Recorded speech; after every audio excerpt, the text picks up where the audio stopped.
Assalamualaikum warahmatullahi wabarakatuh. Waalaikumsalam warahmatullahi wabarakatuh. Kenalkan, nama saya Muhammad Aldi Firmansyah, absen 16, Saya kelas Ospor 2. saya Muhammad Denia Friansa, absen 11 dari kelas 11 Ospor 2. Kami akan menjelaskan tentang pengertian inflasi, jenis-jenis inflasi, faktor inflasi, dan teori inflasi. Nah, yang pertama pengertian inflasi Akan dijelaskan oleh Denia Friansyah. Nah, yang seperti kita tahu, inflasi adalah istilah dalam dunia ekonomi dalam merujuk pada kondisi kenaikan harga barang dan jasa di pasar pada periode tertentu. Salah satu penyebab inflasi adalah peradangan uang yang meningkat di masa jabatan merosotnya nilai mata uang. Nah, hal tersebut membuat harga barang mengalami kenaikan. Semakin banyak uang yang beredar, maka nilai unit mata uang pun akan semakin berkurang. Akibatnya, harga barang dan jasa naik sementara daya beli masyarakat menurun. Nah, yang kedua itu adalah jenis-jenis inflasi. Jenis-jenis inflasi yang pertama yaitu berdasarkan keparahannya. Nah, yang pertama inflasi ringan. Inflasi ringan itu terbilang mudah dikendalikan atau ditangani, sama seperti namanya inflasi ini, masih dalam batas yang ringan. Inflasi ringan ditandai dengan laju inflasi yang rendah, biasanya kurang dari 10% setahun. Nah, yang kedua adalah inflasi sedang.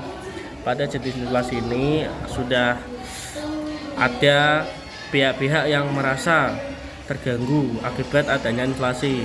Contohnya seperti para pengawal atau karyawan yang memiliki gaji tetap. Inflasi sedang berkisaran antara 10% sampai per tahunnya 10% sampai 30% per tahunnya, yang ditandai dengan kenaikan harga yang cukup besar dan biasanya berlangsung relatif singkat. Nah, yang ketiga adalah inflasi berat. Inflasi berat adalah inflasi yang lajunya berada pada batas antara 30% 100% setiap tahunnya. Yang keempat itu hiperinflasi. Hiperinflasi adalah para ekonomi kontemporer umumnya menggunakan istilah hiperinflasi untuk situasi yang tingkat harganya meningkat melewati level 50% per bulan atau per tahunnya. Nah, terus yang B, berdasarkan sebabnya. Yang pertama, inflasi taruhan peminatan, demand pull inflation. Inflasi taruhan permintaan, demand pull inflation adalah inflasi yang disebabkan adanya kenaikan permintaan. Kenaikan permintaan ini sering dinanamkan kelebihan permintaan. Nah, yang kedua, inflasi dorong biaya produksi. Inflasi jenis ini terjadi karena kenaikan biaya produksi. Biaya produksi yang naik akan mendorong naiknya harga-harga barang dan jasa. Dan yang ketiga adalah inflasi impor atau inflation. Imported inflation adalah inflasi yang terjadi karena pengaruh inflasi dari luar negeri. Hal ini terjadi sebagai akibat adanya perdagangan antar negara. Ekonomi luar negeri dapat memengaruhi ekonomi dalam negeri.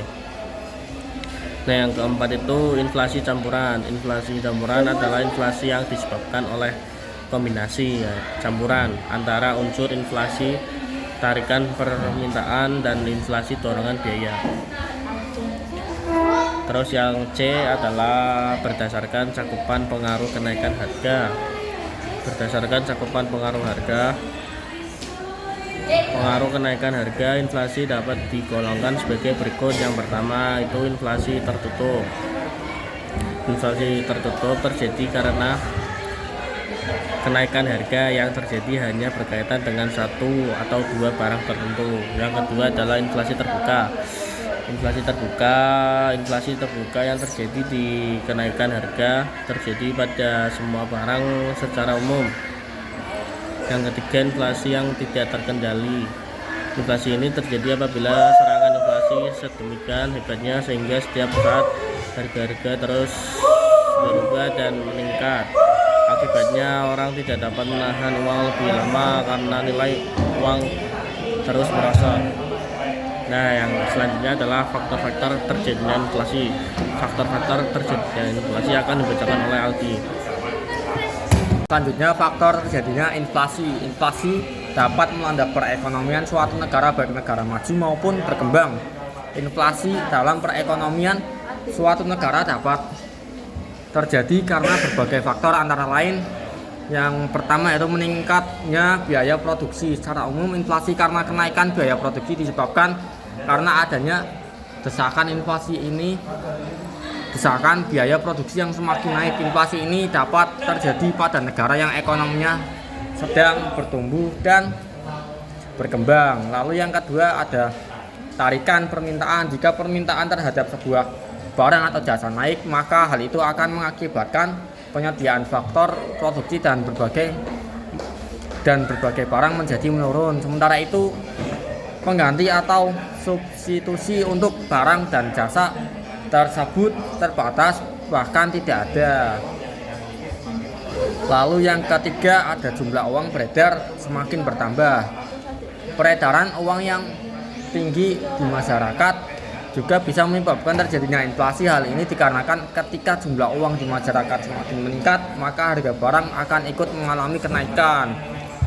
Lalu yang keempat, akibat perilaku masyarakat terhadap inflasi dinamakan ekspektasi inflasi. Ekspektasi inflasi adalah faktor yang dipengaruhi oleh persepsi dan harapan masyarakat serta pelaku ekonomi terhadap tingkat inflasi di masa depan. Lalu yang kelima ada struktural ekonomi yang kaku. Seorang produsen tidak dapat mencegah dengan cepat terkait kenaikan permintaan yang diakibatkan adanya pertumbuhan penduduk.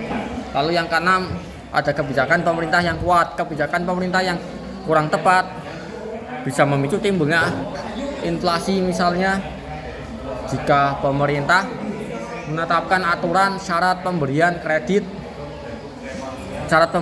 yang terlalu longgar, maka bisa dipastikan akan lebih banyak pengusaha yang mendapat kredit pinjaman uang. Akibatnya jumlah uang yang beredar terlalu banyak sehingga memicu timbulnya inflasi.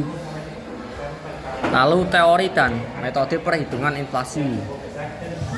Teori inflasi, beberapa teori yang berkaitan dengan inflasi sebagai berikut. Yang pertama ada teori kuantitas. Menurut teori kuantitas, inflasi disebabkan bertambahnya kuantitas atau jumlah uang yang beredar dan harapan masyarakat mengenai kenaikan harga barang di masa datang. Jika masyarakat berharap harga tidak naik, uang yang diterima akan disimpan dalam bentuk tabungan. Akibatnya permintaan berkurang dan harga tidak naik. Lalu inflasi Keynes. Menurut Keynes, inflasi terjadi ketika ada kelompok masyarakat melakukan kegiatan ekonomi gaya hidup yang berada di atas kemampuan ekonominya. Misalkan pemerintah menjalankan pemerintahan dengan defisit anggaran yang dibiayai dengan mencetak uang baru. Pengusaha yang memperluas investasi dengan meminjam kredit bank, dan serikat buruh menuntut kenaikan gaji melebihi produktivitasnya. Lalu teori strukturalis. Teori ini memberikan perhatian besar terhadap struktur perekonomian di negara berkembang. Inflasi di negara berkembang terutama disebabkan oleh faktor-faktor struktur ekonominya. 1, 2, 3. Sekian penjelasan dari kami. Mohon maaf jika ada kekurangan dan semoga dapat dipahami. Assalamualaikum warahmatullahi wabarakatuh. Waalaikumsalam warahmatullahi wabarakatuh.